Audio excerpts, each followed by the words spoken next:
গুম হয়ে যাওয়া সদস্য, এখনো যাদের অপেক্ষায় আমরা আছি, এখনো যাদের অপেক্ষায় পরিবাররা রয়েছে, সেই শহীদদের আত্মত্যাগ থেকে প্রেরণা লাভ করতে পারে প্রজন্মের পর প্রজন্ম। এই কারণে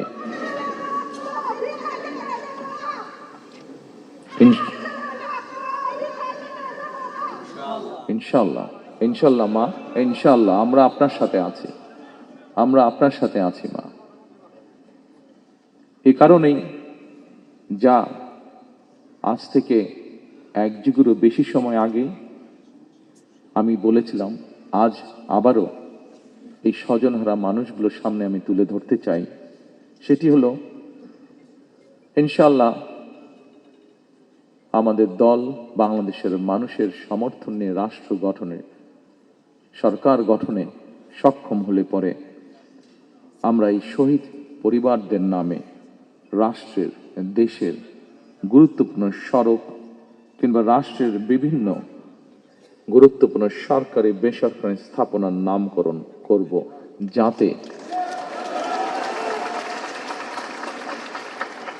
যাতে প্রজন্মের পর প্রজন্ম এই শহীদদেরকে গৌরবের সাথে স্মরণ রাখতে পারে। প্রিয় স্বজনহারা উপস্থিতিবৃন্দ, সাংবাদিক ভাইরা, উপস্থিত নেতৃবৃন্দ, এখানেই শেষ নয়। রাষ্ট্রীয় সহিংসতার শিকার পরিবারগুলোর প্রতি সাধ্য মতন রাষ্ট্রীয় সহায়তা হাত বাড়ানোর প্রয়োজন রয়েছে বলেও আমি ব্যক্তিগতভাবে বিশ্বাস করি। সুতরাং স্বাধীনতা প্রিয়, গণতন্ত্র প্রিয় প্রতিটি মানুষের সামনে জনগণের প্রতি দায়িত্বশীল একটি মানবিক রাষ্ট্র গঠনের সুযোগ আমাদের সামনে এসেছে। কেউ কেউ বিভিন্ন রকম কথা বলে একটি অবস্থা তৈরি করার চেষ্টা করছে, যেখানে এই গণতন্ত্রের পথ যে তৈরি হয়েছে সেটি যাতে বাধাগ্রস্ত হয়। আমি অনুরোধ করব আপনারা, এবং আমি অনুরোধ করব বাংলাদেশের দলমত নির্বিশেষে প্রতিটি মানুষ যারা গণতন্ত্রে বিশ্বাস করেন, সেই প্রতিটি মানুষকে আজ সজাগ থাকার জন্য, যারা বিভিন্ন উসিলা দিয়ে বিতর্ক তৈরি করে গণতন্ত্রের পথকে আবার নষ্ট করার বা ব্যাহত করার চেষ্টা করছেন, তারা যাতে সফল না হয়। প্রিয় স্বজনরা, উপস্থিতিবৃন্দ, এবার যদি আমরা একটি দায়িত্বশীল গণতান্ত্রিক রাষ্ট্র এবং সরকার গঠনের সুযোগ হাতছাড়া করি, তাহলে গণতান্ত্রিক আন্দোলনের আমাদের যে শহীদ, সেই শহীদদের প্রতি জুলুম করা হবে, তাদের আত্মত্যাগের প্রতি অমর্যাদা করা হবে।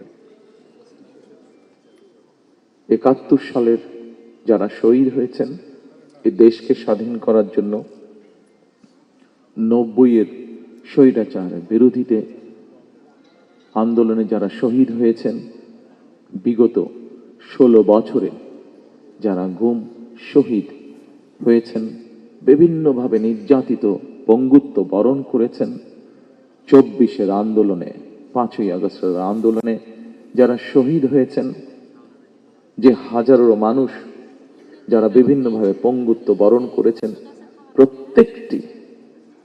প্রত্যেকটি অন্যায়ের বিচারকে যদি প্রতিষ্ঠিত করতে হয়, তাহলে আগামী দিনে অবশ্যই বাংলাদেশে একটি গণতান্ত্রিক সরকার দরকার। যে গণতান্ত্রিক সরকার,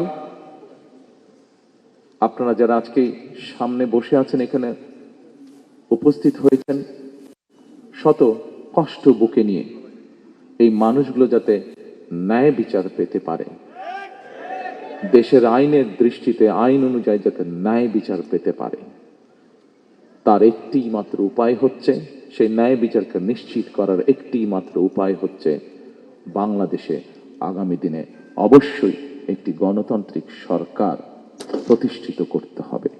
যেই সরকার জনগণের আকাঙ্ক্ষা পূরণে কাজ করবে, যেই সরকার মানুষের যারা নির্যাতিত হয়েছে, অত্যাচারিত হয়েছে, তাদের প্রতি ন্যায় বিচার করবে। আসুন আমরা আজকে সেই শপথ গ্রহণ করি, আমরা আজকে সেই প্রত্যাশা করি। আপনাদের আজকের এখানে আসা, এখানে উপস্থিত হওয়া যাতে বৃথা না যায়। আরও যাতে শহীদ যারা আছেন, শহীদ পরিবার আছেন, প্রত্যেকটি মানুষ